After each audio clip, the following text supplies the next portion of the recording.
Hello listeners, my name is Garhdo. Welcome back to my podcast. Today I'm hoping to do a slightly special episode.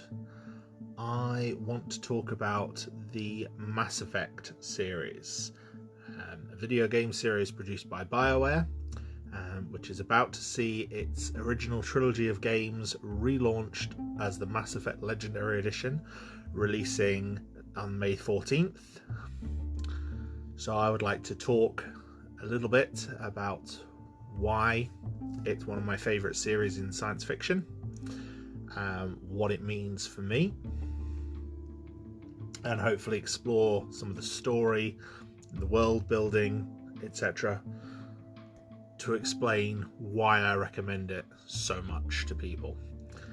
There will be some spoilers, but I will try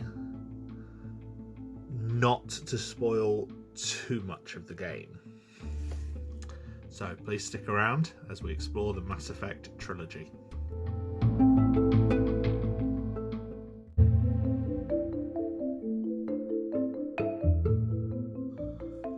In the year 2148, explorers on Mars discovered the remains of an ancient spacefaring civilization.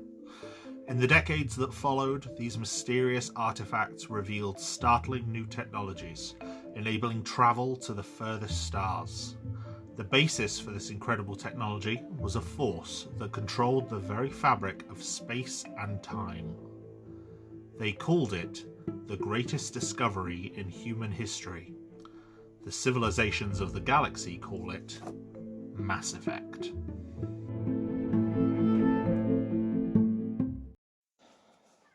So, I suppose first I should discuss what Mass Effect is. Mass Effect, like I said, is a video game series. It was created by Bioware. The first game was released in 2007, just before Bioware was acquired by Electronic Arts. Now, Bioware had been famous for role-playing games with a more quite semi-traditional but very cinematic ones. The first examples had been the Baldur's Gate series and Neverwinter Nights, both of which were produced under the Dungeons & Dragons license. However, their most famous game at the time was probably Star Wars Knights of the Old Republic, which had released on Xbox and PC. Star Wars Knights of the Old Republic was set 4,000 years before the original Star Wars trilogy and featured the character...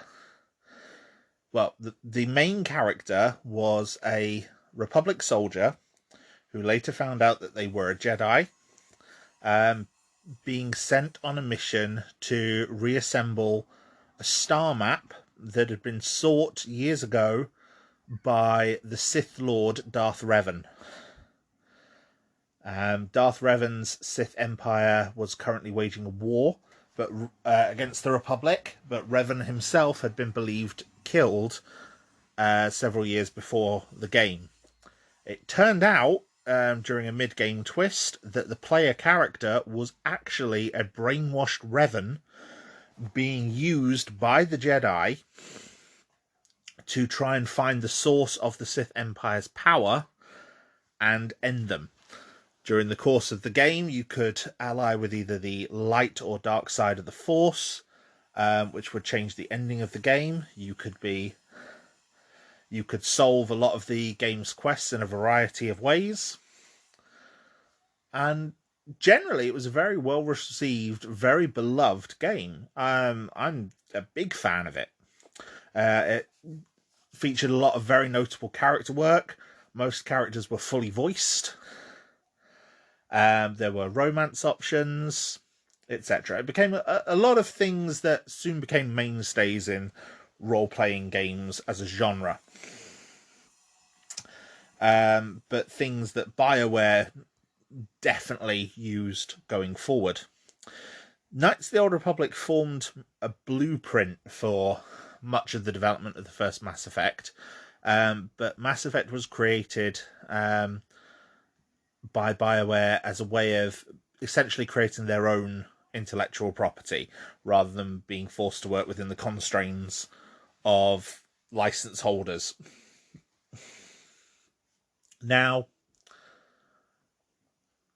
Mass Effect, the first game especially, thematically follows a lot of very similar beats to the first Knights of the Old Republic. There are several twists that are revealed through the course of the game. You have to visit several planets, almost in terms of a treasure hunt, similar to Revan's Search for the Star Map, which allow you to fill in greater clues as to the eventual main enemy of the game. You're given a central antagonist to oppose, however, in Saren Arturius. However, that character is not the main villain of the trilogy. And obviously there are varied side quests which you can solve in a variety of ways. You have a squad around you which you are able to pursue friendships or rivalries or romances with as applicable. Some of your characters can die as a result of your actions and decisions. Some may not join up with you at all as a result of your actions and decisions.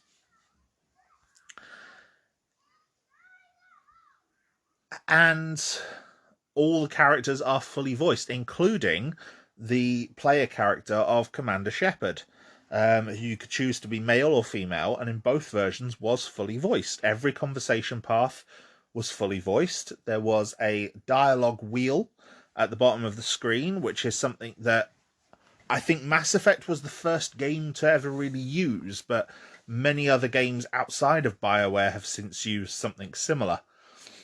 To give you a kind of quick overview of what your responses would be, rather than seeing full typed out lines of text. And then the character of Shepard would say a line, and characters would respond to that as if it was an emergent conversation. It was something very different from a lot of RPG games at the time. It made Shepard a more defined character within the world, but without necessarily losing the immersion that you had as a player.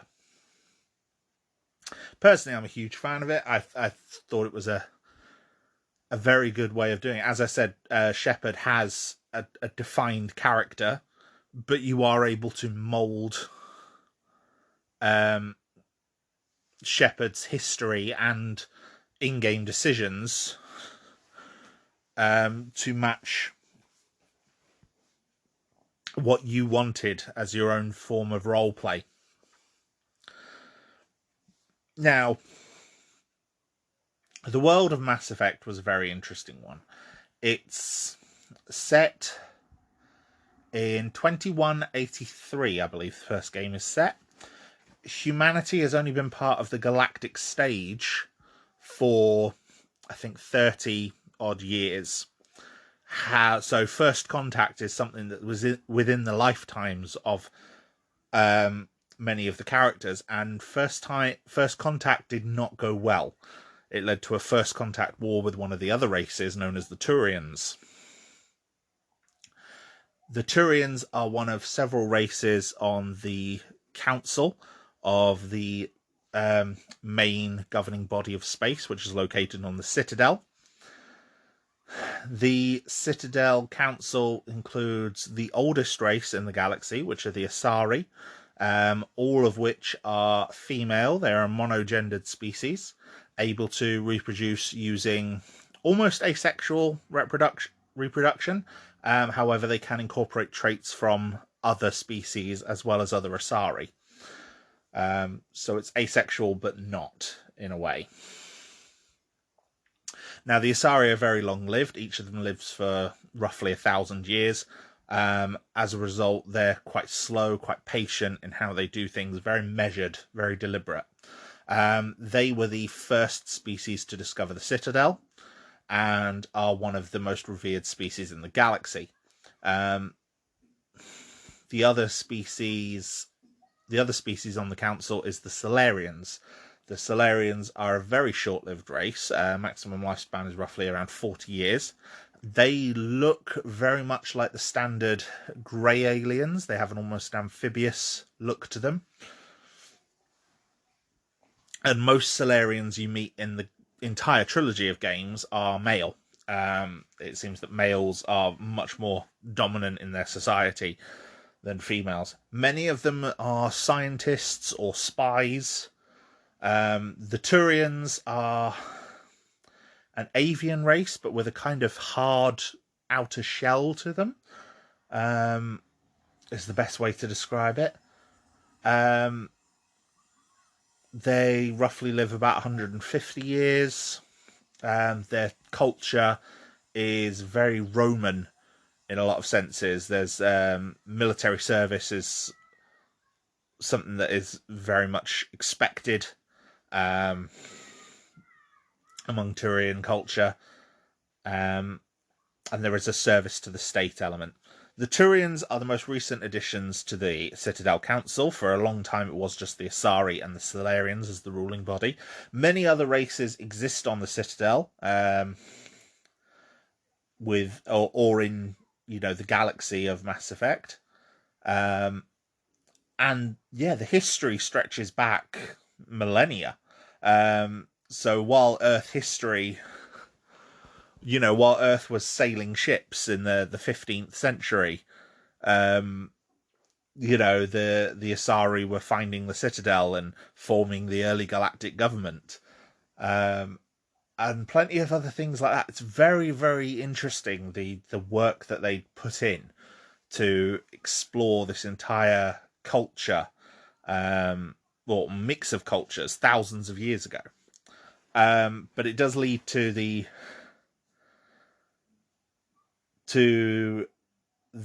phenomenon that one of the characters explains in the first game, which is that we arrive on the final frontier to find it's already settled, which is a very big departure from a lot of other science fiction properties, such as Star Trek, where humanity is almost one of the dominant forces in galactic exploration. Here, we're the new people, and we're not especially trusted as a result of the First Contact War. Humans are seen as ambitious and greedy by the rest of the galaxy, almost impulsive and impetuous, and a lot of them aren't quite sure what to make of us, whether they should trust us or not. As I said, your player character is Commander Shepard. They can be male or female. Personally, I'm a big fan of the female Shepard, purely because I believe that while voice actor Mark Mia for the male Shepard does get better over the series, in the first game his dialogue as Shepard isn't quite as nuanced as Jennifer Hale's dialogue as female Shepard. Plus, I also tend to prefer a lot of female Shepard's romance options, despite the fact that there aren't as many for female Shepard as there are for male Shepard. Now, Commander Shepard is always a military commander. They've undergone special training known as N7 training, to make them almost a very elite commando. And they have had a incident in their service history, one of three possible incidents. You can decide which one you want to use, which has made them a respected war hero. Having said that, only one of the backgrounds is described as war hero, which is the more noble of the three incidents. The other one is sole survivor, which case Shepard is the only survivor of a particular event. And the other is ruthless, where they lead a mission to great effect. However, it involves a lot of casualties on their side. So yeah, but Shepard is either way seen as a very capable soldier. And the human government is proposing that Shepard be admitted to a group of the group that work for the Citadel called the Spectres. Spectres are essentially elite agents under the direct supervision of the Citadel Council, sent to perform elite missions, almost with a more delicate touch than sending in a fleet or a unit of soldiers. So Spectres are kind of somewhere between James Bond and a Jedi, I suppose, would be the best example. They can be the soldiers, diplomats, spies, etc. But their final, they're allowed to complete their mission in whichever way they see fit, and they're only answerable to the council when they do so. So that's the basis of the game. Shepard is being posited as joining the Spectres. So you go on, the opening mission of the first game involves going to a planet, which is on your way. You're going there to pick up a beacon. Now, the beacons were left by the Protheans, a now extinct civilization that died roughly 50,000 years ago. No one really knows how, but somehow, over a period of several years, the Protheans suddenly disappeared. There's very few relics, but the relics that there are include the mass relays and the Citadel, which are what have enabled galactic civilization. The mass relays are the technology that allows faster than light travel. Essentially like giant warp gates between certain star systems. And the actual Mass Effect technology fields, which is uses a fictional substance called Element Zero, charged with an electric field to affect the mass of an object. Which again allows faster than light travel, but also allows all weapons in the world which use sort of railgun effects, and kinetic barriers, which are almost shielding, which can be used on sort of personal armor or on starships. There's a lot of effort in the world, in the in-game codex especially, to try and explain a lot of this technology. I'll admit not all of it works as well as they would like. There is still some elements of space magic and implausibility, especially when it comes to biotics, which are essentially like the psychic / magic powers of this world. Biotics are beings that were tainted in utero, and changed by exposure to Element Zero. The ones that didn't die horribly due to mutations become biotics when they grow up, and are able to harness Mass Effect fields to perform feats such as telekinesis, or more advanced feats such as opening small singularities. In terms of gameplay, obviously those are essentially magic abilities. They're generally very good and they look very impressive, especially in the later games, but their scientific explanation is somewhat tenuous, as much as people who are fans of the series might try and say that it isn't. Shepard obviously has the option to be a biotic, but there are usually biotic squad mates in your crew. Usually the Asari, all of the Asari race are biotic, as a matter of course. And there are obviously many biotic members of other species as well. Now, as I said, you go to this first mission to pick up a Prothean beacon. The last time humans found a Prothean beacon, it was what enabled them to join galactic civilization, as it explained the Mass Effect technology.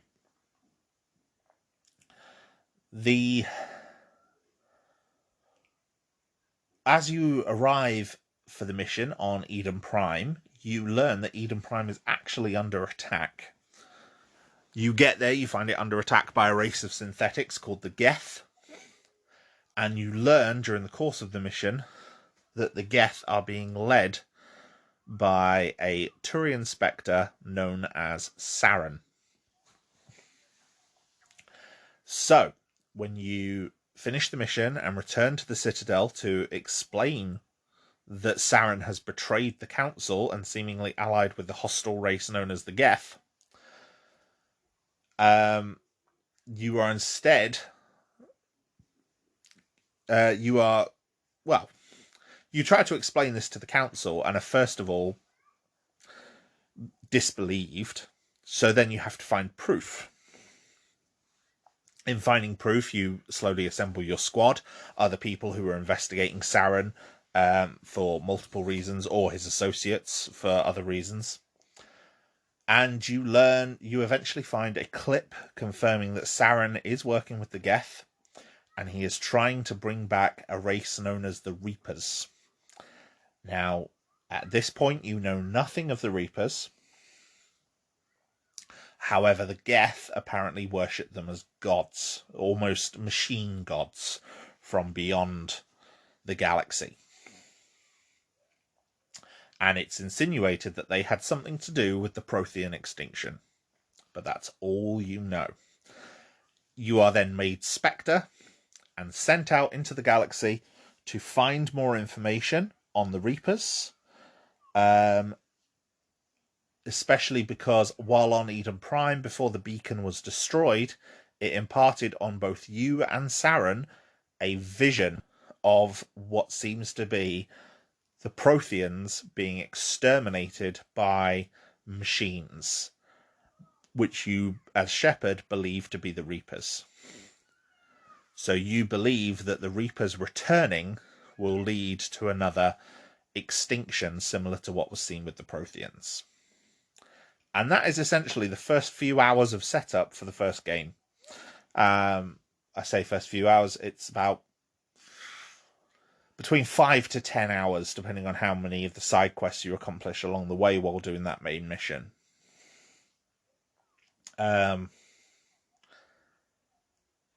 from there, you work as a Spectre. You carry on assembling your squad. You confront Saren. You learn more about what the Reapers are, as well as performing all these side quests. And then from there, you confront Saren. You find out more about the Reapers, which I don't want to spoil too much of here. And go from there to explore the rest of the game. And then in finishing the game, all of your decisions that you have made in every quest, how you have affected your squad members, which characters you have left alive, which characters you have killed, all of that is then imported into the second game in the series, Mass Effect 2. And then again, from Mass Effect 2, you can import everything into Mass Effect 3. And this was always announced from the early days of this release, that this was planned as a trilogy, and that all of your decisions would carry over and have impact in the sequels. Which again was something that I don't think any RPG had ever done at the time. And very few RPGs have been able to accomplish since, because there is a lot of decisions that impart from those games. It's very hard not to delve into spoilers, because I do recommend these games to everyone. And some of the best twists in the series come in that first game.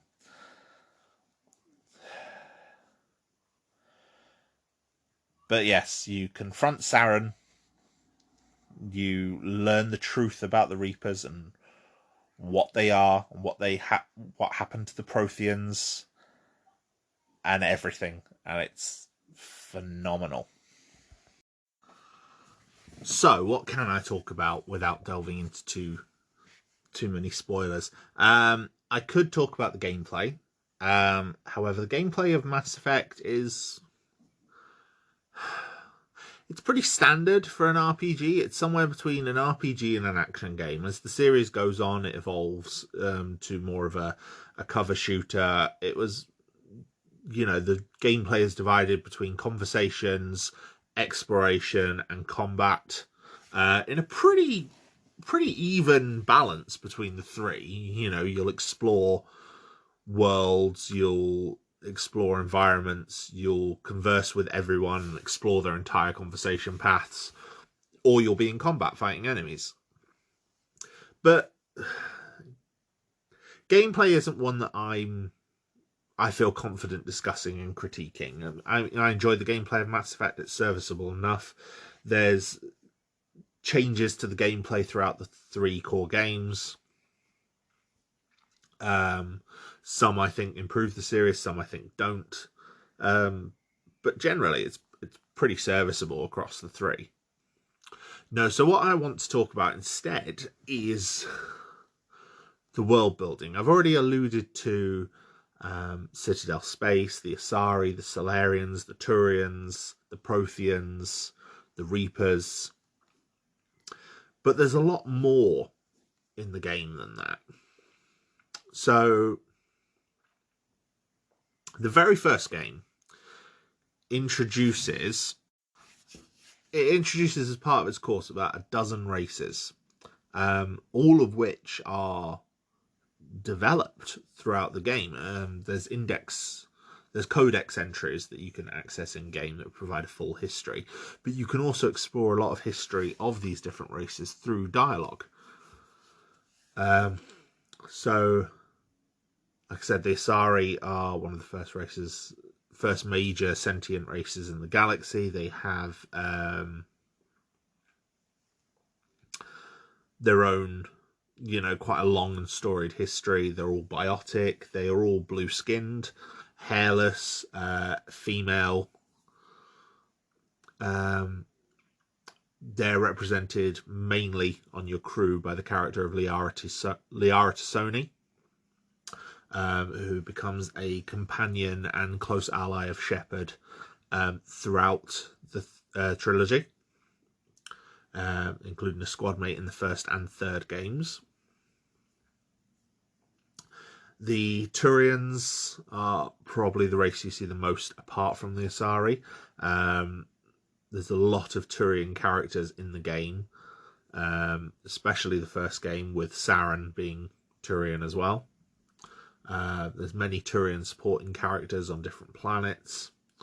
They tend to have facial markings to match their clans.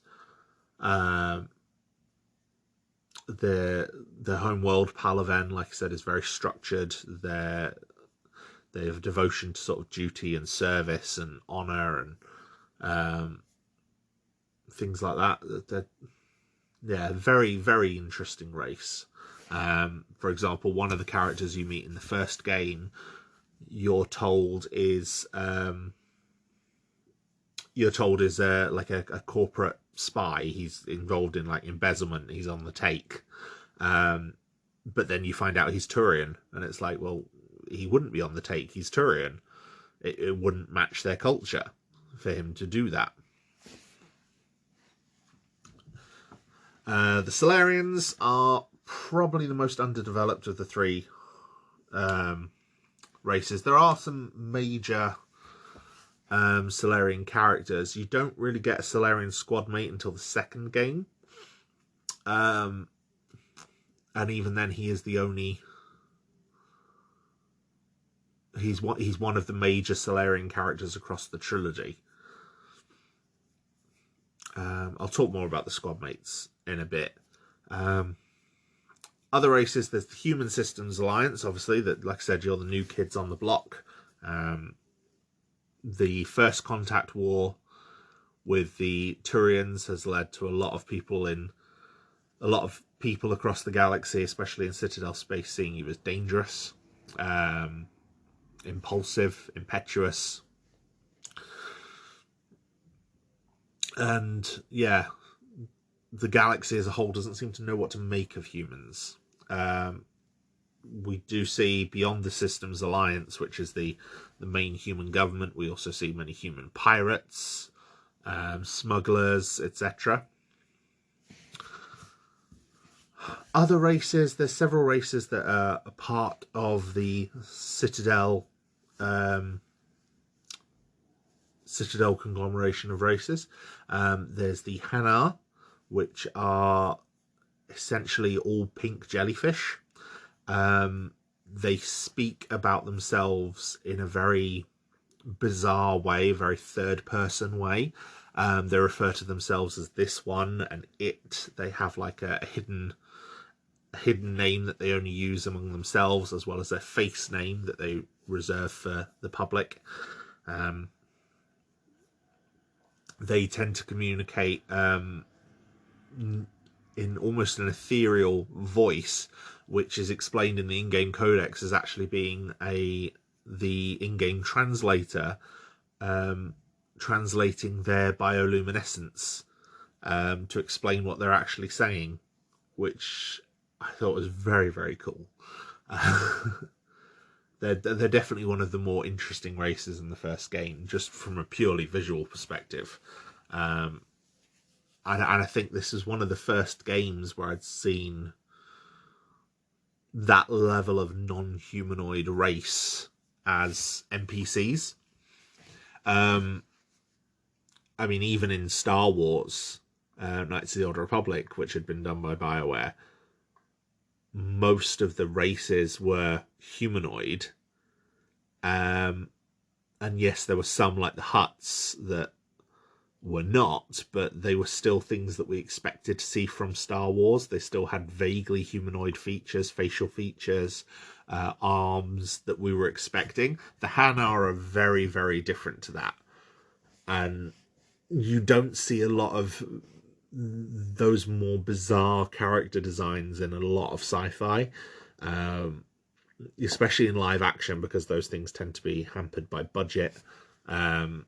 Star Trek, most races are humanoid, for example. I think the main show I can think of that had some more bizarre, out there character designs is Farscape. But even in Farscape, there were recognizable features such as facial features. The Hanar have none of that. They are literally pink jellyfish. Oh, minor addendum. All of these races are not capitalized like they are in a lot of other science fiction properties. For example, the Klingons in Star Trek is always spelt with a capital K. Same with the Vulcans. A lot of the races in Star Wars, such as the Bothans, the Hutts, again, they're all capitalized, and humans hardly ever are. In Mass Effect, in the same way that human is not capitalized, neither are Asari, Quarian, Turian, Geth, Hanar, any of the race names. The only one that is, besides the Reapers, which is obviously a name given to them, is the Protheans. Presumably because of their impact and the origin of their name. We don't know what the species' actual name was. We just refer to them as the Protheans. So yeah, I always found that a very nice touch that, again, was something that seems to be a bit more unique to Mass Effect. I've not really seen it in anything else. It's relatively common in fantasy settings, for example, with elves and dwarves don't always end up capitalized. But for a science fiction property, it's a very unique one. Anyway, the other council races, there's two others which are humanoid to an extent, but also very bizarre. There's the Volus, which are these diminutive aliens in pressure suits. They're nomadic. As a result of being nomadic, they tend to refer to humans as Earth Clan, because they refer to people by the clan of where they're from. So humans are all Earth Clan because we come from Earth, which I thought was a nice touch. They're mainly bankers. They're basically attributed with creating the galactic economic system, and were one of the first races that joined the Citadel, but they didn't get a council seat, something that some of the Volus characters you can encounter can be quite bitter about. despite their contributions to galactic society. However, it's explained that the council would also be responsible for defending Citadel space, and the Volus don't have the means to do that. They're also explained as being a client race of the Turians. And like I said, all of this is discoverable in in-game dialogue. By exploring the conversation options with different characters, you can learn all of this, and then it's elaborated again in the in-game codex. The third race is the Elcor. The Elcor come from a high gravity world, and they're enormous. Their arms are like tree trunks. All four limbs are planted very heavily on the ground, and the Elcor were one of the most interesting ones to me when I first played the game. Their entire culture speaks in a very slow, almost monotonous way to other races. However, it's explained that they have a lot of almost subconscious ticks in their communication, things like pheromone releases, minor pitch changes that are outside the range of human hearing. But among themselves, they are perfectly understood. Like one of the first Elcor you can encounter, you can find him talking to another Elcor, and they're talking normally. But when they talk to other races, they tend to preface their sentence with what the intended meaning of the sentence would be, knowing that a lot of that nuance that they have between themselves is completely lost. And I thought that was so interesting, especially because you could hear them talking without it to each other. And it leads to some very, very interesting ideas. For example, one of the news stories that you can encounter as you're wandering around the environment of the Citadel, on a lot of these elevators, you can get news stories, some of which lead you to side quests, and some of which are just flavor text for the world. And one that is flavor text for the world and ends up becoming an ongoing joke throughout the series, sort of a running gag almost, is that a human director wants to direct a version of Hamlet with an all Elcor cast and have them act the lines as though they were Elcor, so not prefacing their intended meaning, with the goal being that you would judge Hamlet, the character of Hamlet within the play, by his actions and not by his feelings. Which I thought is such an interesting idea. And yeah, that becomes a running joke throughout the series. You see in the second game that you see an advert for that production of Hamlet, and then in the third game you get to overhear the director talking about his next project, and you get to see one of the out of work Elcor actors. And yeah, it's absolutely fantastic, the world building and the consistency between them. There's also a race called the Keepers, which you see in the background of the Citadel. They're very insectoid with 4 legs, multiple arms as well. And they are just known as the Keepers, and all they do is maintain the Citadel, and no one really knows how or why. And there's that will be explained as the game goes on, but I don't want to get into it because of spoilers. 2 other major races you encounter, both are exemplified by at least one squad mate in the first game. There's the Quarians. Now, the Quarians used to be part of the Citadel Council. Well, not the Council, but Citadel Space. They constructed basically a synthetic slave race, for menial labor and things like that. These synthetics, the Geth, were not AI.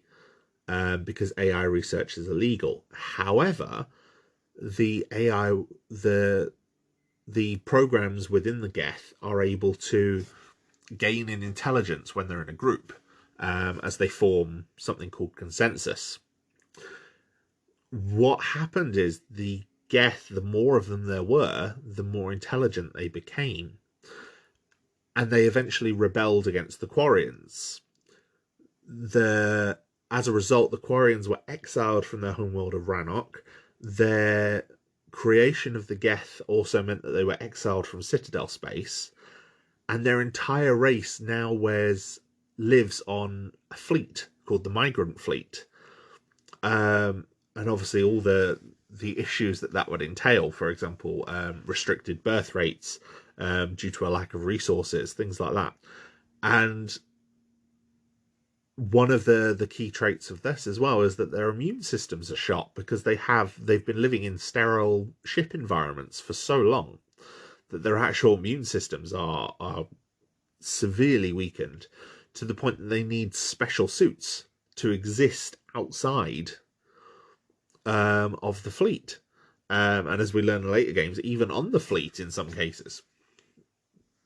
The Geth, meanwhile, disappeared from known space and kind of hid themselves behind an area of space called the Perseus Veil. And they haven't been seen since until the start of the game. Saren being allied with the Geth is obviously noteworthy. Because the Geth haven't been seen in something like 300 years since they exiled the Quarians. Which is a great bit of backstory. And you get in the second game as well, there is the option to learn way more about the Geth and their origins and everything like that. And that goes into the third game as well, if you want to pursue it. A lot of it's done through side quests and optional objectives, but I highly recommend it because the Geth are phenomenally interesting, and learning more about them and their side of the conflict with the Quarians creates a lot of the shades of grey that I think Mass Effect does very, very well. Very few things in Mass Effect are black or white. There's no real hero or villain path in the same way that there is in like Star Wars Knights of the Old Republic. In Star Wars Knights of the Old Republic, everything is towards the light side or the dark side. In Mass Effect, what you instead have is a morality system of Paragon and Renegade. Now, the idea is that Shepard is always a hero. Shepard will always be heroic. However, the way that Shepard is a hero is different. Shepard can either be a shining paragon of, virtue and justice, or Shepard can be a renegade, a maverick who will get the job done no matter what the consequences. And of course, you can balance in between them. A lot of the fan base tend to call it, Paragade or Renegon. Personally, myself, I tend to play Paragade. I'm mainly trying to find the more peaceful solution to things, but occasionally, sometimes you got to crack some skulls. And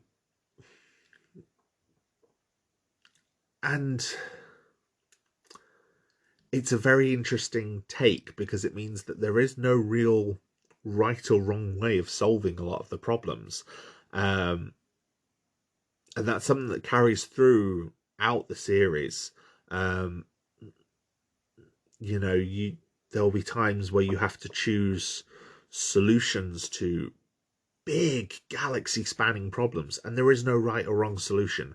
There'll be times where you might have to choose between the lives of certain people, and there is no right or wrong answer. According to the game, some will come across as more Paragon or more Renegade, but in general, some of the biggest decisions in the games, all the way up to the ending, are ones that you will wrestle with, and you'll be like, should I have done that? And that's something I really enjoyed about the series as well. Um, yeah, I mentioned there were a dozen races. There's more races in the game. The final one I want to talk about is the Krogan. The Krogan are very, very interesting. Essentially, I believe it's several thousand years before the main games, the Citadel encountered a race called the Rachni. Now, the Rachni are an insectoid race that essentially attacked Citadel space. The Citadel was on a losing side of the war against the Rachni. It was only really the Asari and the Solarians as the Citadel Council at this point. The Turians weren't a part of the galaxy yet. So the Solarians uplifted, by which I mean they gave the technology to the Krogan to allow them to join Galactic Society, which means the Solarians obviously knew about the Krogan, but you know, in a similar way to sort of the First Contact rule in Star Trek, they, rather than not get involved, they deliberately got involved. The Krogan are these giant reptilian, almost dinosaur-looking creatures that live on a world so hostile that even as a sapient race, one of their highest causes of death is being eaten by predators. Like, in terms of their design, they have their eyes on the side of their head, which is something which is usually reserved for a prey animal, which gives you an idea of just how, you know, they have giant humps on their back to store resources, you know, in the same way as a camel. Just things from their visual design that you're able to infer about this race, despite the fact they look so fearsome. You get to go to the Krogan homeworld in the second game, and it's a bomb-blasted nuclear wasteland. And the Krogans had done that to themselves before the Solarians arrived. So yeah, the Krogans are very, very interesting. But essentially, the Solarian raised them up and used the Krogan as essentially shock troops to deal with the Rachni. The Krogan eventually exterminated the Rachni. Like, they were able to survive the hostile environments of the Rachni homeworlds, so they destroyed the Rachni. Now, the Krogan were then given new worlds to settle. However, obviously, being a prey animal and, you know, living on a very dangerous world, the Krogan have an extremely high birth rate. As a result, their population exploded. Their numbers increased exponentially, and eventually you ended up with the Krogan rebellions, as the new Krogan colonies tried to seize more power and influence away from the Citadel. As a result, the recent race that had been discovered, which was the Turians, fought back against the Krogan as the main military arm of the Citadel. Now, the Solarians worked on a virus almost, which they called the genophage, which would have affected the Krogan birth rate and essentially diminished it. And the Solarians were kind of loath to use it because it would essentially lead to mass stillbirth. It wasn't so much reducing the birth rate. What it was reducing the viability of Krogan infants. So, but the Turians used it instead, as in the form it was in. As a result, Krogan numbers drastically dropped because they couldn't replenish their losses anymore. And the Krogan, every single Krogan is infected by the genophage. And they've all been left, you know, as a shattered race. They don't have a huge army or government in the same way that they did before. Instead, most of them are just hiring themselves out as mercenaries because they still want to fight, because that's one thing they can do and one thing they're good at. And a lot of them are filled with rage about it and about the genophage. They're no longer really part of the government and part of the Citadel anymore. And yeah, so those are some of the main races you encounter more races later on. You encounter a race called the Batarians in one of the first DLCs for Mass Effect. The Batarians are generally slavers. They have they left the Citadel. They've clashed a lot with humanity over colonies and things like that. So they've got a very troubled relationship with humanity. In fact, one of a couple of Shepard's histories that you can select involve Batarians either fighting against them or being affected by their actions. For example, the colonist background, your entire family were wiped out when Batarian slavers came to your colony. They're also notable for having 4 eyes, which looks very bizarre in practice. Other races were added in later games. You got a race called the Drell, who were a client race of the Hanar. Your main introduction to them is a Drell assassin who becomes a part of your crew in the second game. The world that they come from is very dry, and obviously the Hanar live on a water world. As a result, the character that you encounter, Thane, is dying due to a lung infection, and you find out that this lung infection is fairly common among the Drell. Not that there's many of them left. You know, the ones that the Hanar were able to save are pretty much the only ones that still remain. There's also a race called the Vorcha. The Vorcha are sort of snarling beast men with a very, very quick life cycle. I think that they're only stated to live about 20 years, but they're very, very adaptable. Krogan tend to use them as shock troops, and you know, for the sort of race that the Krogan need to use them as shock troops, is they must be very, very hardy. They're also very dumb, very snarly. And they some of those are very, very interesting. They get introduced in the second game.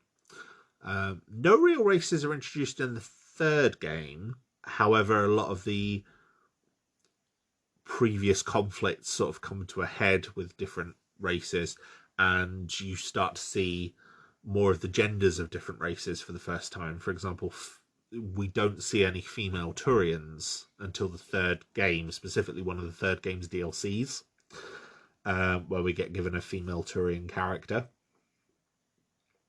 But we do get more elaboration on the enemies and some more enemy designs in the third game. And yeah, this world building was what captured me. You know, the alien races especially. It was very, very interesting. And there's also the idea of the galaxy itself. In Mass Effect, the mass relays, which are, like I said, almost these jump gates that you use to travel between systems, they're separated by quite a distance. For example, the one that we find in the human system is Charon, as in the moon of Pluto. Charon is essentially the mass relay encased in ice. Obviously, this was before the recent probes to Pluto and Charon, where we saw that actually Charon, unfortunately, is not a mass relay in a block of ice, and is in fact just a rocky moon. But but still, so the Charon relay connects to one other relay, which is the relay at Arcturus. Now, Arcturus is a star, a real star, a red giant, and it's not one of our closest stellar neighbours. In fact, it's quite far away. I'll have to look it up. Yeah, looking it up, Arcturus is 36.7 light years away from Earth. So a close star relativistically speaking, but not one of our closest neighbours. Arcturus then led to obviously several other mass relays, because some mass relays can lead to more than one, and so on and so on. So, for example, to get from Earth to the Citadel, you have to go through several different relay jumps, from Charon to Arcturus, and then Arcturus on to several others until you hit the main relay network. As a result, you sort of end up jumping star clusters, or systems in between star clusters. So the insinuation is that most of the galaxy is settled, but also the galaxy is very, very spread out. The settled space is very, very spread. Very, very spread out. Excuse me. So as a result, the galaxy is divided into several groups. Citadel space is the main one. Obviously, that includes the space belonging to the Systems Alliance, which is Earth space, and there's the outer council space and the inner council space. This is all more defined in the galaxy map in Mass Effect 3, which was used for the Galaxy at War gameplay system in the original game, although that has been removed from the Legendary Edition. Now, there's two other areas as well. There's the Terminus systems. Now, the Terminus systems is described as being out of the purview of Citadel space. And most of the second game takes place within the Terminus systems. Those are the systems that you explore in that game. It's the main area, the main hub area in the Terminus systems is a space station known as Omega. Omega is run by a particularly ambitious Asari who is voiced by Carrie-Anne Moss of the Matrix fame, known as Arya T'Loak. Carrie-Anne Moss is one of several high-profile actors who play voice roles within these games, especially actors from other science fiction shows. There's also Trisha Haifer and Michael Hogan from Battlestar Galactica. There is Marina Sirtis, Dwight Schultz, Armin Shimmerman, and Michael Dorn, all from Star Trek. Adam Baldwin from Firefly plays a character in Mass Effect 2. Shohreh Aghdashloo from The Expanse plays a character as well. There's a few high-profile actors playing roles across the trilogy, which is always nice. But Arya T'Loak runs Omega, and Omega is a hub world that you visit. It essentially replaces the Citadel as your main hub for Mass Effect 2, for story purposes that I don't want to go too deep into. At least not yet. I will probably cover spoilers later in this podcast, I've decided. But yeah, and then there's the final section of the galaxy, which is the Attican Traverse, which is where most of the first game systems exist. The Attican Traverse is sort of a sector of space where there's relatively few colonies, a lot of unexplored worlds, but it's on the border of the Terminus systems. It's sort of between Council space and the Terminus systems. As a result,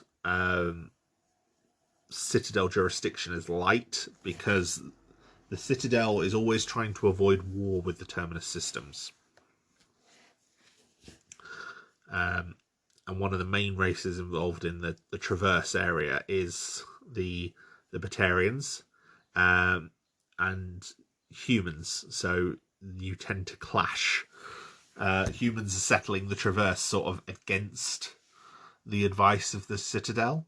but it seems to be that that's roughly where they settled originally. I should explain as well, the First Contact War, I think, originates because as a result of the Rachni Wars. I forgot to mention that. The Rachni Wars came about because essentially the Citadel forces opened a mass relay to a Rachni system. As a result, after the Rachni Wars, the Council no longer reactivates relays while exploring unless they have found the partner relay. So the relay that relay will jump to. The First Contact War happens because the Turians find humans reactivating a relay without finding the partner, and it leads to a misunderstanding. And like I said, it's called the First Contact War by the humans. It's called like the Relay 314 incident to the Turians. Like to them, it's not a big deal.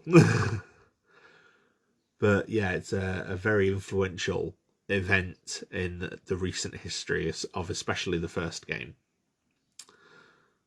So yeah. So I suppose I should talk about the characters in Mass Effect, because this is a key part of the whole thing. Now, Mass Effect, the title to me, I'm not sure if Bioware have ever confirmed this, but it always seems to me to be a pun, because it's not just the name of the technology that's used, Mass Effect technology, but because of the conversation wheel, and with conversation being such a core part of the gameplay, you're able, as Shepard, to have this massive effect on the characters that you encounter. Across the 3 games, I mean, there's certain things that are pretty standard for an RPG, such as being able to make enemies of certain characters. Certain characters can be either killed or spared by Shepard, whether characters join your squad, and even, like I said, pursuing romances with characters. So as a result, the characters create a very key part of the whole experience. And this isn't counting the effects you can have on the actual galaxy through the story. So when the game starts, the first game, there's 6 companions in the first game, 12 companions in the second game, and 7 or 8 in the third game, not counting DLC characters. Now, the DLC characters tend to only be around for a particular mission, and obviously that's just includes the squad mates that you actually take on missions. It doesn't include characters that you interact with as key part of missions or other members of your crew. For example, the ship you're on, the SSV Normandy, which is the ship that you use to explore the galaxy, is piloted by Jeff Joker Moreau. Now, Joker is voiced by Seth Green, who does a fantastic job. He's also modelled to look like Seth Green as well. Joker is a very interesting character. He gets a lot of very funny dialogue, very memorable dialogue with Shepard as the games go on, especially after certain key missions. But yet he never joins you in battle. He's never part of your squad, but he's an invaluable member of your crew, and is even briefly playable at one point in the second game. So you become very drawn to him as a character in the same way that you do with other squad mates. You're able to influence him, to support him, to or not to support him, as the case may be in certain instances. And yeah, so he becomes a key part of the character, despite not being one of the, I think it's 16 or 17 different characters that you can join with his squad mates, because obviously some of the squad mates reappear in subsequent games. So let's talk a bit about the squad mates themselves. Generally, your human squad mates and your starting squad mates for each game tend to be the less memorable. I think that's because just some of the other characters are so well written as sort of exemplars of their species within the game. In the first game, your 6 squad mates are Kaidan Lalenko, who is a biotic marine under your command. Ashley Williams, who is another marine that joins you after you save her on the opening planet. Then you join up with Garrus Vakarian, who is a Turian member of the Citadel Police Force, and becomes one of your recurring squad mates throughout the 3 games. Erdnort Rex, who is a Krogan bounty hunter, with a very long history, who has very particular opinions about the Genophage. And he's not one that talks to you very much at the start. He does kind of open up later on. Tali'Zorah, who is a Quarian, a young Quarian woman on her pilgrimage, which is where Quarians are sent from the migrant fleet to sort of like a rite of adulthood. They have to come back to the fleet and with something that the fleet can use. So you encounter her during her pilgrimage in the first game. She also is available as a squad mate in all 3 games, provided she survives certain events. And the final choice, the final squad mate, is Dr. Liara Tassoni, who is an Asari, and she is the daughter of Matriarch Benezia, who is one of Saren's assistants in the first game, who's voiced by Marina Sirtis. When you first meet Liara, she's a scientist who studies the Protheans. She's also a romance interest for the first game, alongside the 2 human interests, Ashley and Kaidan. Now,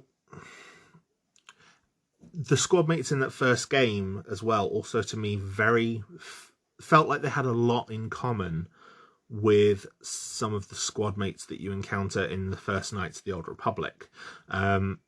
For example, in Knights of the Old Republic, there's a character you can meet named Canderous Ordo, and you can get Ordo to tell you war stories. This seems to be subverted in the character of Rex, who, when you ask him to tell you some of his exciting war stories, will refuse, almost subverting the trope, despite them being outwardly very similar characters in terms of their mannerisms. Tali, as well, is a very young, almost naive character, which makes her very similar to the street urchin Mission Veo from Knights of the Old Republic. So there's some similarity in tone. However, there are also differences. I know a lot of players, felt very negatively drawn towards Kaidan Alenko, as he shares the voice actor with Karth Onasi, who is one of the characters from Knights of the Old Republic. Karth was a character who a lot of players, especially if they were playing as male Revan in Knights of the Old Republic, found very dull, because a lot of his more interesting story elements are only really revealed either late in the game, or if you are a female Revan and romancing him. So as a result, with people not tending to like Karth, they also tend not to like Kaidan, and I think that's a bit unfair, because Kaidan is not a terrible character, and he's very, very different to Karth. He's a lot less acerbic, for one. Kaidan's a much nicer guy. Now, those are your 6 squad mates for the first game. In the first game, your goal is to discover what Saren is up to. Now, Tali, Rex, and Garrus all join you on the Citadel. during your mission to expose Saren. In fact, it's Tali has the evidence that links Saren to the Geth, so she becomes essential. You can refuse certain characters to join you, either Rex or Garrus. However, most people don't, and generally I don't recommend skipping either of them. They're very good characters.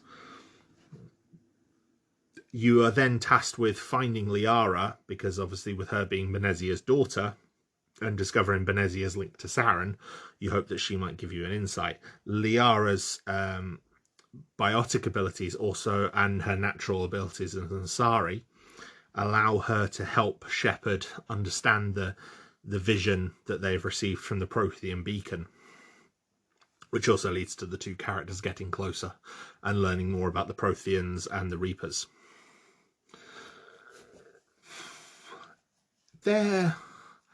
During the course of the game, several of the characters can die. Several of the squad mates can die. One of them can actively turn on you.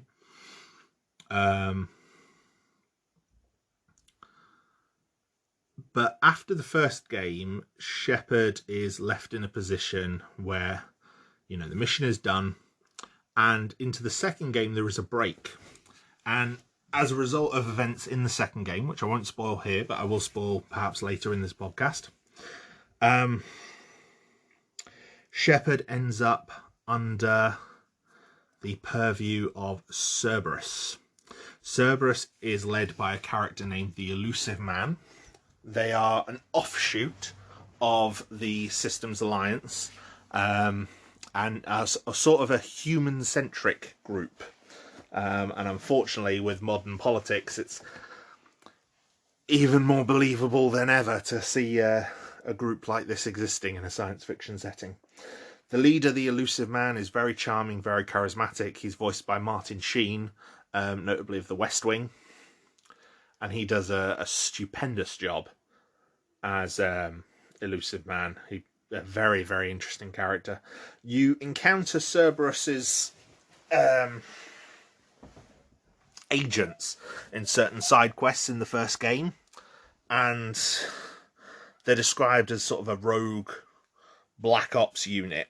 The Cerberus that you encounter in the second game is much more defined than that, but also tries to distance itself from the Cerberus that you encountered in the first game.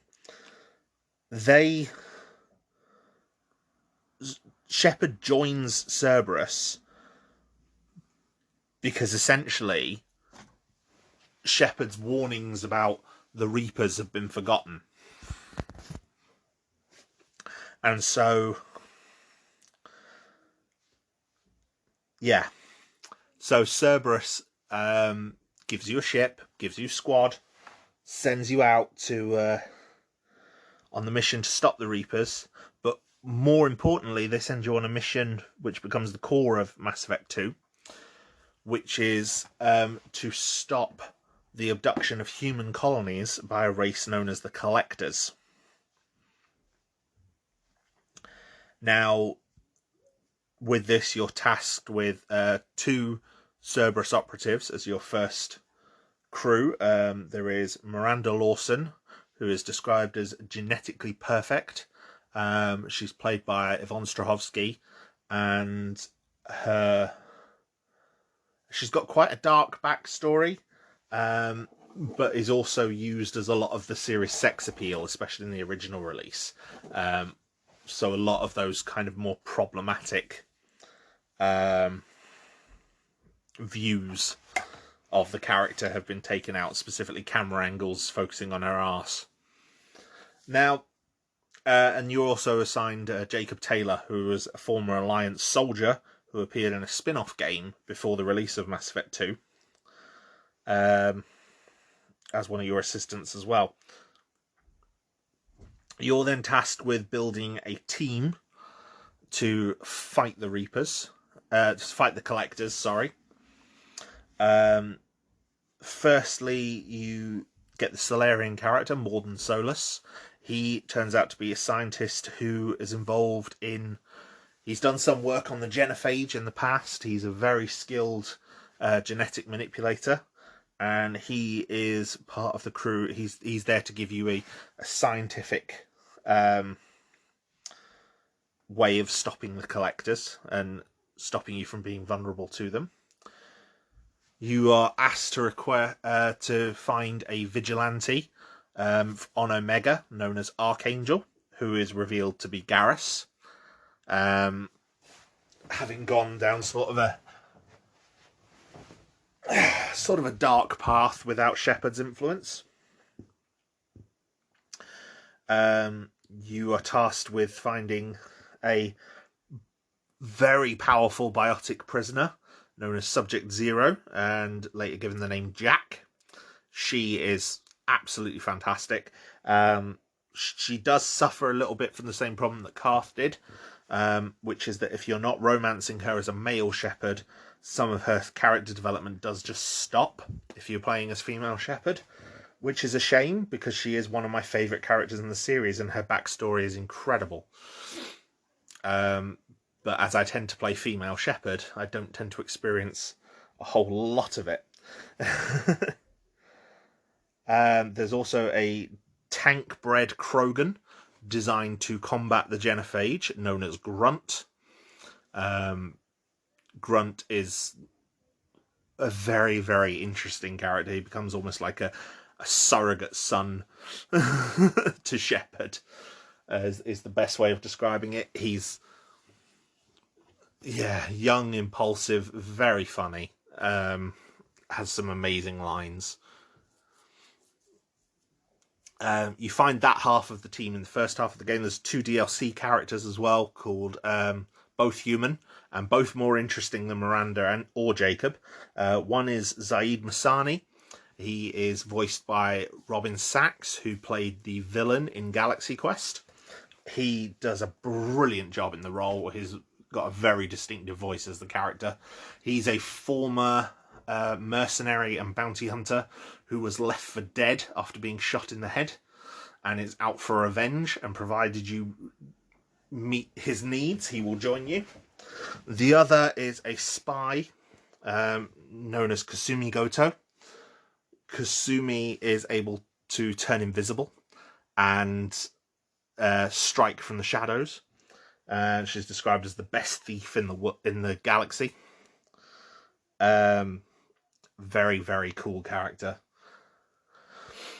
And then in the second half of the game, because the game originally released on 2 discs, so the first half of the game involves you collecting one half of the team. The second half of the game involves you collecting the other half of the team. The second half of the team is a character called Samara, who is an Asari Justicar, which is essentially a warrior monk for the Asari. She's sworn to a very specific code of service. Tali, who returns after encountering her earlier in that game. Thane, who is the Drell assassin I spoke about earlier on. He is dying and is trying to atone for all of his sins as an assassin. Very, very interesting character because he sees himself as an assassin working on behalf of the Hanar rather than working for himself. So he sees his use as an assassin in the same way that a normal assassin might use a gun or a blade. He is the weapon that was used by the Hanar. It's a very, very interesting character. He's one of the romance options and one of my preferred romance options for that game. Finally, you find a Geth character named Legion, who you can get to join your team or you can sell. And I believe that's all of them. There's many other prominent supporting characters who appear in the second game. Like I said, I already mentioned Arya T'Loak, who runs Omega. She's very, very interesting. There's a CSEC officer known as Commander Bailey, who's voiced by Michael Hogan. Characters in the first game that return in the second game are Captain Anderson, who is your former commander. He's voiced by Keith David, who does a brilliant job in the role. There's also the human ambassador, Ambassador Udina. he's a bit of sleaze, but I just generally don't like politicians, so that might be why. Yeah, Anderson and Udina reappear in all 3 games. You do have the option of choosing something, however, which one of them becomes a representative to the council at the end of the first game. Slight spoilers. But due to events that happen in one of the spin-off books, Udina always ends up being the one who is represented humanity in the final game, which I felt a bit upset by at the time because I picked Anderson, but it does make sense narratively, I suppose. Some things that happened in spin-off media, like comics, video games, books, that were coming out while the series was in production, as well as the daily news sites, daily news articles that were posted in the game, within the game, like on the title screen, which ran for like a year over the release of Mass Effect 2, do have an impact in Mass Effect 3, and it's a shame because it does mean that some of the story happens off screen, but at the same time it's also very, very cool as it allows for almost a more expansive world. The world continues while you aren't a part of it, which I do like. By the time of Mass Effect 3, you've defeated Saren, you go through a suicide mission to defeat the Collectors, and how well you have prepared for that suicide mission determines which of your crew survive. As part of the preparations, you have to help a lot of those characters in the second game, your squad mates. You have to help them sort of center themselves by dealing with any of the past issues that they're dealing with. So, for example, Zaid wants revenge on the person who left him for dead. You can choose to help him or not. And there's many, many others, and some of them are very, very good and are key parts of all their character arcs. So I don't want to spoil them. The loyalty missions that you go through are probably the most entertaining parts of Mass Effect 2. Them and the actual final suicide mission itself. Mass Effect 2 was followed by some DLC, one of which includes Liara returning, which is called the Lair of the Shadow Broker. The Shadow Broker being this information trader whose existence is revealed in the first game. He kind of sells secrets to all the governments, but no governments ever really get an advantage. All the secrets seem to balance out. It's a very, very clever idea of this futuristic information broker. And in the time between the first and the second game, Liara has made an enemy of him. So you help her deal with that by taking the fight to the Shadow Broker. It's a very, very interesting DLC. It's best played after the main quest of Mass Effect 2. Ditto with the other DLC, which is Arrival, which works more as a direct prologue to Mass Effect 3. Obviously, they were released after the release of Mass Effect 2, but as you play them in the modern games now, they trigger sort of halfway through the game, and they are best off saved until much later on. That's just a personal recommendation. Now, Mass Effect 3, by the time of Mass Effect 3, the Reapers have arrived, and you are in a full-blown war to defeat them. And their first actions in the game, they take Earth and seize it, and you have to, the whole thrux of the game is to take Earth back.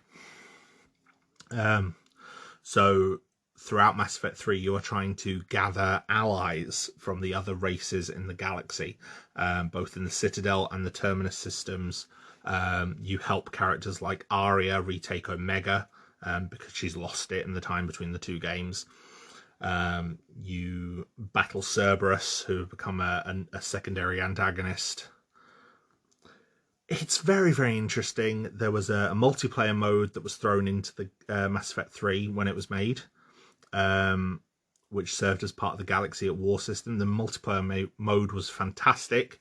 I still heartily recommend it if you have access to Mass Effect 3. The servers are still live and they're still full. You can still play games with people, both on PC and Xbox. I'm pretty sure you can on PS3 as well. It's a very, very, very fun game. Yeah, the multiplayer mode is not part of the Legendary Edition, though. There is plenty of other DLC that is, but not that, unfortunately. But yeah, the multiplayer mode is something it's one of the only multiplayer modes I've ever played for any game. I tend to play single player games, but the multiplayer mode for Mass Effect is a collaborative multiplayer, so it's one of the few I've played, and the gameplay wise just feels like a very, very streamlined version of Mass Effect 3's combat, which is a combat system I quite enjoyed. So, but in terms of the story of the game, like I said, it's a war footing. Your main hub area in that game is the Citadel, and it's a more expansive Citadel than you've had in any of the previous games. And throughout the game, it is filled up with refugees, and you hear stories from the front and all these horrible things that people are going through fighting the Reapers. And all the while, all your quests from the previous games come together to give you more and more and more resources to try and take Earth back, and it's absolutely amazing. If characters were kept alive in the previous games, then you can have Garrus, Tali, Kaidan, Ash all return as new squad mates. Other characters can join you for important moments in the story, but they won't actually join your squad, such as Miranda, Thane, Mordin, Rex. They become playable in one of the DLC maps, though, so one of the DLC missions, if they're all still alive. Several of the DLC missions for Mass Effect 3 were expansive. The final one was called Citadel, and it was the very final piece of Mass Effect content released. And it's essentially a shore leave party in the middle of the game, just before you go into the final battle. But as most of Mass Effect 3 takes on a very, very dark, somber tone, like I said, walking through the Citadel and seeing all these refugees a lot of the time can be really haunting. And there are several moments of the story where you suffer quite drastic defeats, where you lose allies that you've been very close with, because certain characters in previous games you had the option of saving.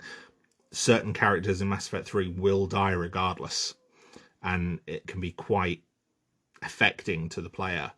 So the Citadel DLC allows you, as part of it, to have a party with the squad mates you have left.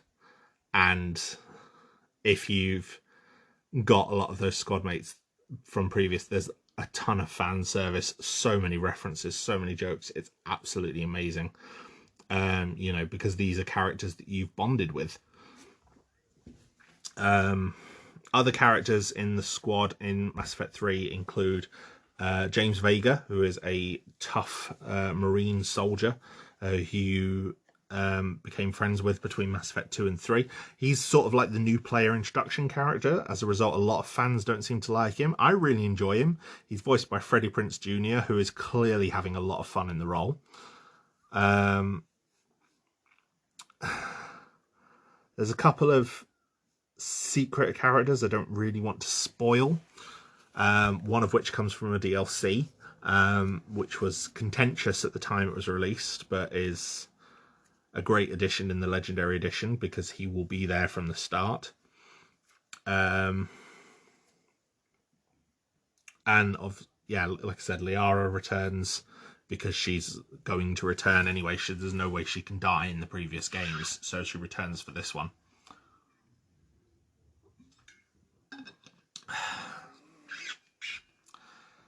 So, yeah, depending on how well the actions you've taken in the previous games depends on what your squad can look like, what your allies can look like in Mass Effect 3. And you could be in for a very tough fight, or you could have quite a lot of support. It's very interesting seeing everything come together. I think Mass Effect 3, for me, it was quite contentious when it released, especially its ending. It had a very, very famously lambasted ending. A lot of people felt they didn't have enough closure out of it. This was later rectified with an extended cut of that ending, which I feel doesn't necessarily help everything, but does help to give some more closure. For me, the whole game, though, felt like an ending. A lot of the big issues that have been brought up throughout the series, a lot of the key character arcs and things that had been explored, came to a close across the course of the game. And so for me, it worked, and it became a very good, very suitable end for the trilogy. It's not perfect. I don't think it's perfect, but for what it is a great game. It's still visually stunning. Even before the Legendary Edition, I replayed the trilogy. And yeah, it's still a visually stunning game. It's very well written in places. And some parts of it are genuinely heartbreaking and very, very heartfelt. So yeah, there's a reason I count this series as among my favorites.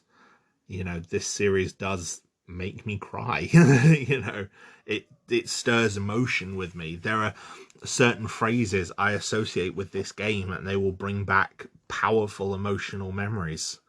Not just Mass Effect 3, the entire series. And yeah, I would heartily recommend it. If you've not played it, if you've got this far in this video and you're intrigued by this world, Mass Effect is one of the best science fiction universes I think I've ever explored. And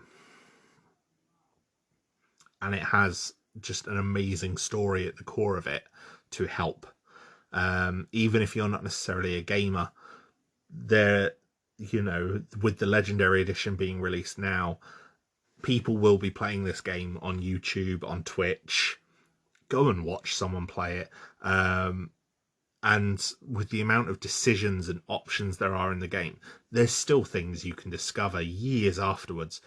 I know I've already seen some posts this morning after the release of the Legendary Edition at midnight last night, that of people noticing things that they've never noticed before, despite having played the original trilogy hundreds of times. You know, so yeah, there's new things you can discover all the time, and it's a very worthwhile game to experience. I'm going to do some slight spoilers in a minute for the actual story. Whether anyone, you know, if anyone is unable to actually play the game, experience the game or whatever, or if you just want to know what the actual story is and why it's so good, then I'm going to discuss that in a minute after this brief interlude.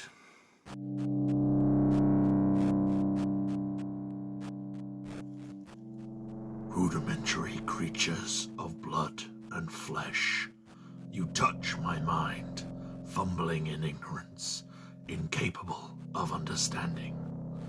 There is a realm of existence so far beyond your own, you cannot even imagine it.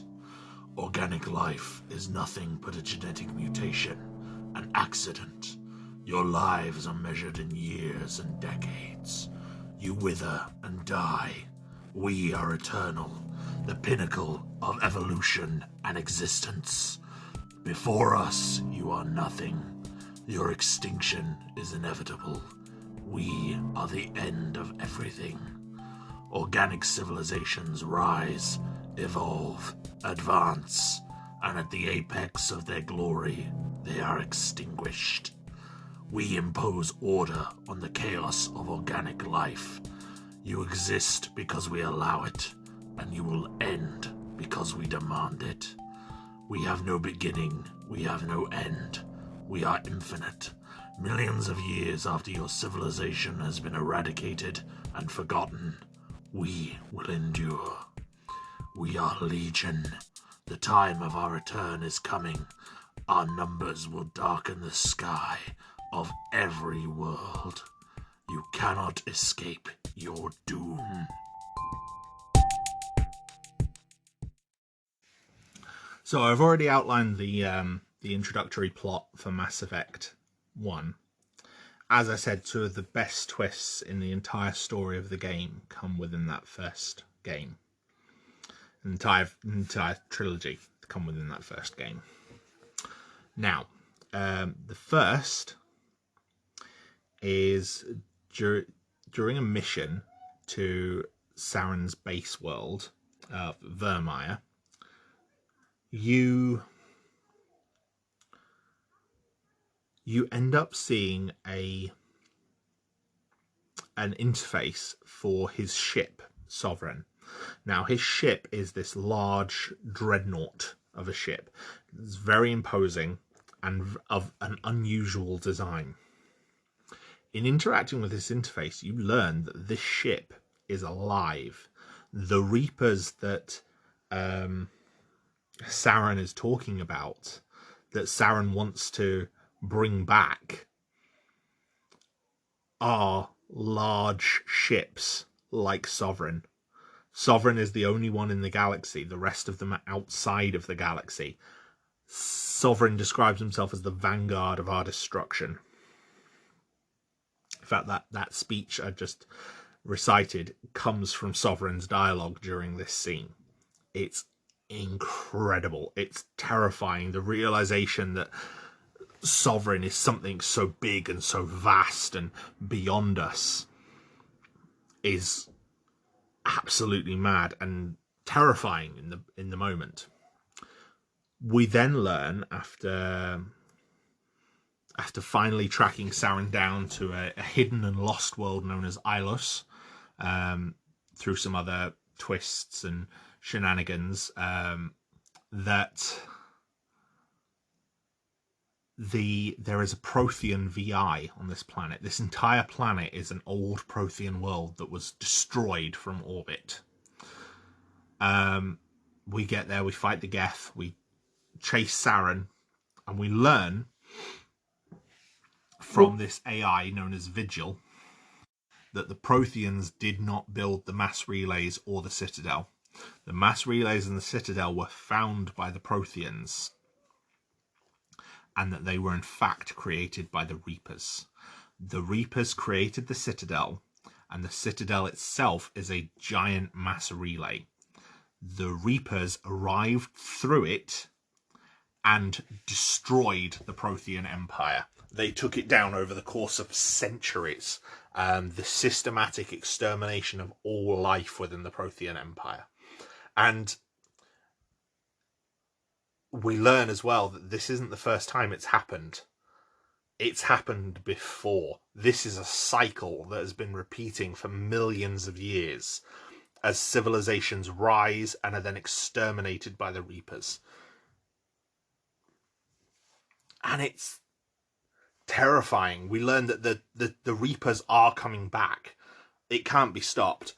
Sovereign's whole goal was to send a signal to the Keepers to activate the mass relay at the Citadel, which would cause the end of galactic government immediately. However, the Protheans that survived via Vigil were able to change the signal so that when Sovereign tried to activate it this time, it didn't work. As a result, Sovereign was forced to seek allies, and it's implied through the game that he sought first the Rachni, and then the Geth, and is trying to use them, and that's what led him to Saren. This quest for allies to restore the signal and bring the Citadel mass relay online to allow the Reapers to return from dark space.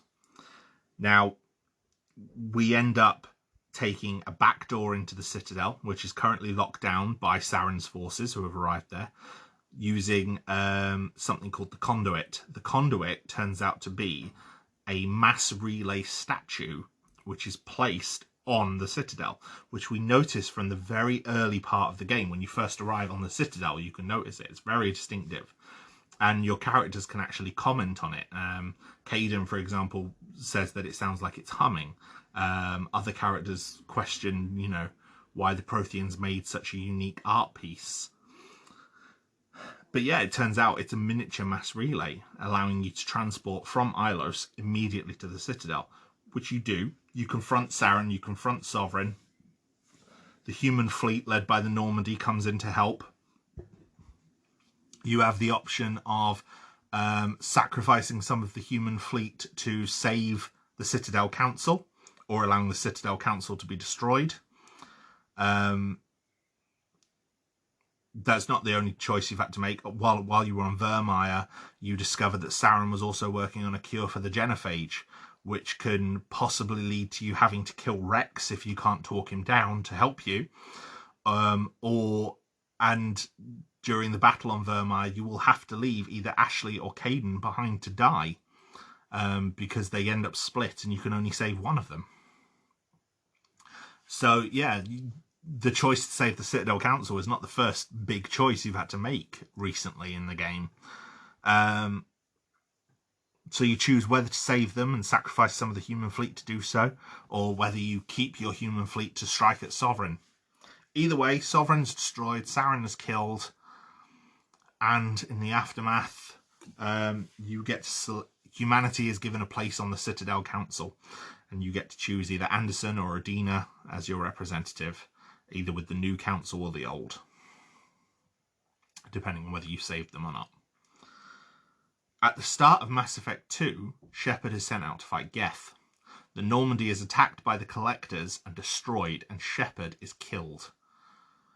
Turns out Cerberus secured your corpse and reanimated you. And it took 2 years. So this is why you are now 2 years later with your crew lost and separated, because there's been a big time gap. So you join with Cerberus. You learn throughout the course of that game that the Collectors are actually what remains of the Protheans, genetically engineered and forced to serve the Reapers. The Reapers have a power known as indoctrination, which is where they use sort of subsonic fields to create slaves, which they then use to subvert populations. It was something they used against the Protheans during their extinction, something they'd been implied to use throughout a lot of extinctions, and it was implied that that's what they used on Saren, which is why Saren was so blindly following them. In fact, towards the end of the first game, you can convince him that he is indoctrinated and he will commit suicide, sparing you an entire boss fight, if you're able to successfully do it. So yeah, the Collectors are what remains of the Protheans, and they've been twisted to serve the Reapers. You go through the relay to where the Collectors are, where their base is, on this suicide mission, and you discover that they are building a Reaper out of humans, due to the impact that you've left on the Reapers by having killed one. You're able to defeat the human Reaper, and then go off, surviving the suicide mission as you do. You help Liara with the Shadow Broker. You then get involved in the Arrival, where you learn that as a result of you defeating the human Reaper, the Reapers are on the move. The final shot of the main Mass Effect 2 game is the Reapers waking up in dark space and heading towards the galaxy. You find out in Arrival that they are mere days away from a system, a Batarian system, out on the fringes of the galaxy. If they arrive in that system, that mass relay will enable them to join the relay network and attack the galaxy. So, incidents happen, you lose 2 days, and you wake up with mere hours left to stop them. So, you launch a asteroid, which was part of the plan by the group before they ended up indoctrinated, into the mass relay to destroy it. However, doing so destroys the entire star system, meaning Shepard is responsible for the deaths of 300,000 Batarians. That then leads into Mass Effect 3, where the Reapers have finally arrived, because obviously Batarian space and human space are quite close, but Shepard has been in jail for about 6 months, awaiting trial. The game starts with the Reapers arriving on Earth. Batarian space went dark recently. We don't know what happened, but we assume the Reapers have invaded the Batarians. The Batarian space has already fallen, and then Earth is next. And while the Reapers hold Earth, they gradually start spreading to other human colonies, eventually into the Terminus systems, and then finally into Citadel space. And throughout the game of Mass Effect 3, you learn that not only has Cerberus become indoctrinated, as the elusive man tries desperately to use whatever advantage he can get from Reaper technology to fight the Reapers, but also the Geth have become indoctrinated. Not all of them, but most of them. This has been a plot thread from the second game through Legion that gets explored. And you have to stop the Quarians, who have chosen that moment to try and retake their homeworld from the Geth. You have to choose whether to save the Quarians or the Geth, or if you are able to, you can actually make peace between them. You also have to get your army. The way you get the army by getting the Turians on board is by the Turian leader insisting that he will only be able to devote Turian forces to you if you cure the Krogan of the genophage. Well, if you get the Krogan to help the Turians. Rex, or the other leader, if Rex is dead, insists they will help, but only if the genophage is cured.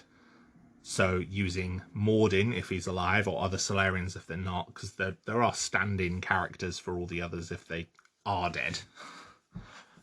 You can potentially cure the genophage or sabotage the genophage, making the Krogan think it's cured when it's not. Which allows them to save the Turians, which allows the Turians to help you retake Earth. And everything culminates in this amazing battle sequence. One of my favourite sci-fi battle sequences to watch, between the Reaper fleet and the Allied Citadel fleet, as you try and retake Earth. And then the battles across London, because the actual final battle takes place in London, which is the hometown, my original hometown. I was born outside of London and grew up very, very close to London. So playing through the final battles of one of my favourite game series in the town I grew up in, or something that looks like the town I grew up in, is awesome for me. So yeah, it is a phenomenal game. Like, I remember the build up to Mass Effect 3, because I got the first game. I got into the first game before the release of the second game, but I think the second game was on the way, or got announced very soon after I got the first one. Got the second one when it launched, and then I followed the whole year's worth of story updates that were coming in the title scenes, the daily news articles they were called, all the ones that preceded the DLC drops, and then the actual pre-release trailers for Mass Effect 3, which involved a sniper in Big Ben shooting Reapers. You didn't realise what they were at first until it panned out and you saw the Reapers attacking. And yeah, it was a phenomenal build up to be part of. And yes, like I said, some of the things with the ending were disappointing. But, you know, people felt that their choices weren't quite as represented as they want to. This fleet that they'd been building, they didn't necessarily see some of the troops that were explained in the Codex. Like, for example, Elcor with back-mounted weapons. But I think it all comes together satisfyingly enough. To me, the core of Mass Effect is always the characters. The extended cut showed you vignettes of your squad mates and what became of them after the Reaper War, which was the main thing I felt was lacking from the original ending. And then having the DLC, specifically the Citadel DLC, I like to personally save the Citadel DLC until after I've done the main game, because after the very conclusion of the game, you're given a scene featuring a character called the Stargazer, who is voiced by Buzz Aldrin, telling his presumably grandchild about the Shepherd. So Shepard's story has passed into legend by this point. And before the scene ends, the child asks for another story. And the Stargazer says, very well, one more before bed. And I always like to save the Citadel DLC as that one last story to end the series on a brilliant high note. But yeah, that's Mass Effect. It's an amazing story. There's so much more in it beyond all this. This is just the bare bones of the plot of the series.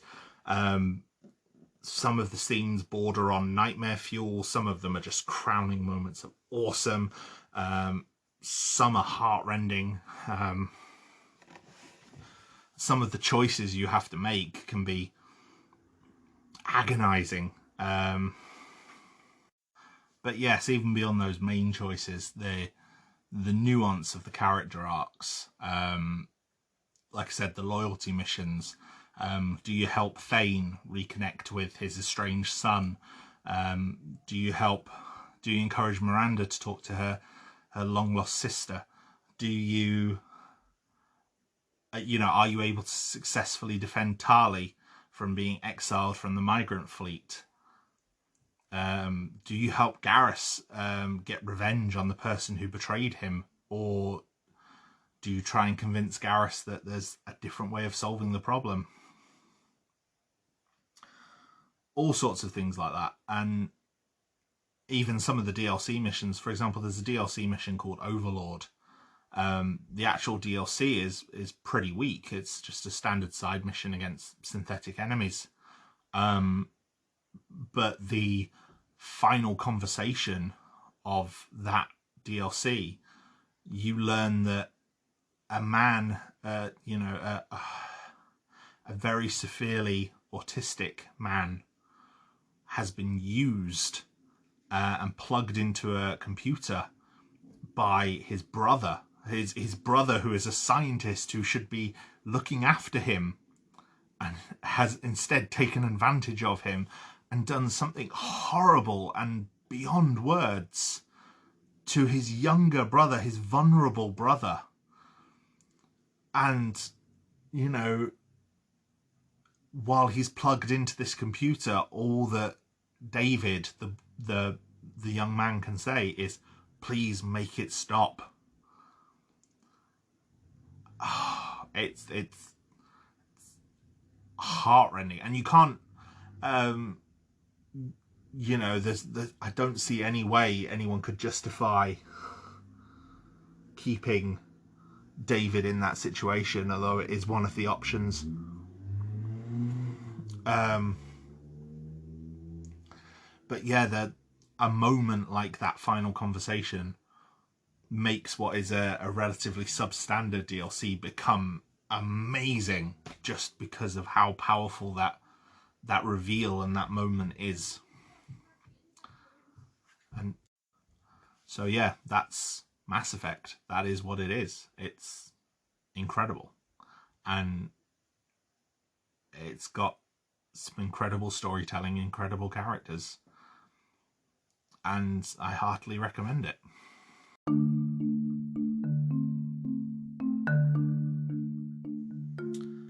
So thank you for joining me in this deep dive into the Mass Effect trilogy. This sort of franchise exploration is something a bit more indulgent than what I usually do here. I may do it a bit more often if it's something people like, if something that people respond to, but not too regularly. There's plenty of other topics I'd much rather address first before doing more franchise deep dives. But with the Mass Effect Trilogy Legendary Edition launching today, May 14th, 2021, I couldn't let this opportunity go by without taking the time to talk about it. So I'm going to be going and playing the game now. From what I've played already, it is thoroughly enjoyable. Admittedly, I haven't played much, but it is essentially the games I loved with just enough of a gameplay tweak and a graphic overhaul to make them stand alongside some more modern games. So I'm very satisfied with the final product. I hope you all look after yourself, have a great time. If you want to discuss anything with me, search for Garhdo on Twitter, Reddit, Instagram. I'm specifically Garhdo Hedgehog on Twitter, but at Garhdo on Reddit and Instagram. You can speak to me there, or just search Garhdo Goes Geek and you should find me on social media. Thank you very much for listening and joining me in this episode. Take care of yourselves. Until next time.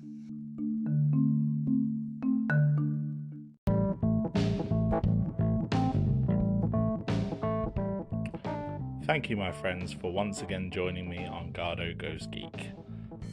Your continued support for this podcast means the absolute world to me, and I am grateful for every single one of you who stays and listens to one of my episodes. It means the absolute world.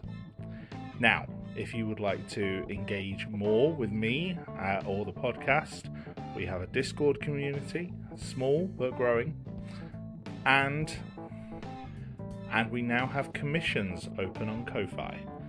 So if there's a topic you would like to see me cover, you can pay me to cover it. All funds will be used for legal purchase of the relevant items where I do not have them. Have a look on the link tree for more information. Until next time, look after yourselves.